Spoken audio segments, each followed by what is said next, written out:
नमस्कार मित्रांनो, माझं नाव सचिन आणि आज थोड्या वेगळ्या टॉपिकवर आपण बोलणार आहोत की are we heading towards world war 3. Possibly yes.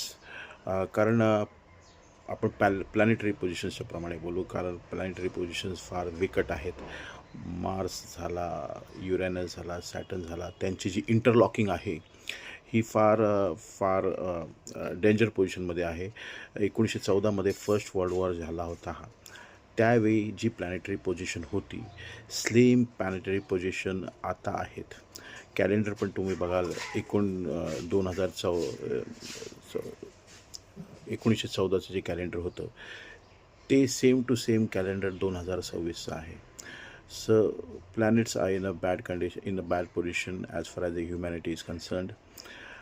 Mars जसं आपण बोलतो, it's a planet of war, aggression, military action and conflicts व्हायचे फार चान्सेस असतात. सॅटर्न हे global pressure, global power shift, global power स्ट्रगलचा प्लॅनेट आहे.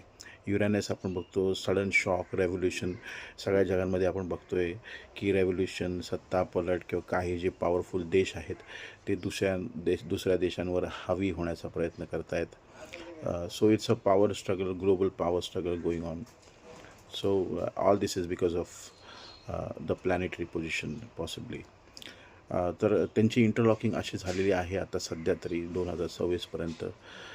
स्पेशली मार्स आणि शनी आणि गुरु आणि युरॅनस हे अशा इंटरलॉकिंग पोझिशन्समध्ये आले आहेत ज्याने ग्लोबल स्ट्रगल वाढेल.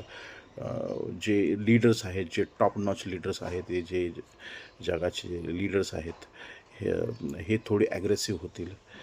एकाबद्दल ॲग्रेसिव्ह होतील, लोकांबद्दल ॲग्रेसिव्ह होतील आणि एक पॉवर स्ट्रगल आणि एक struggle against gaining higher power वाढेल. सो पॉसिबली आपण एक वर्ल्ड वॉर 3च्या दरवाजावर उभे आहोत. देवाला हीच प्रार्थना आहे की चांगली बुद्धी हवी आहे नेत्यांना आणि वर्ल्ड वॉर नाही व्हावा.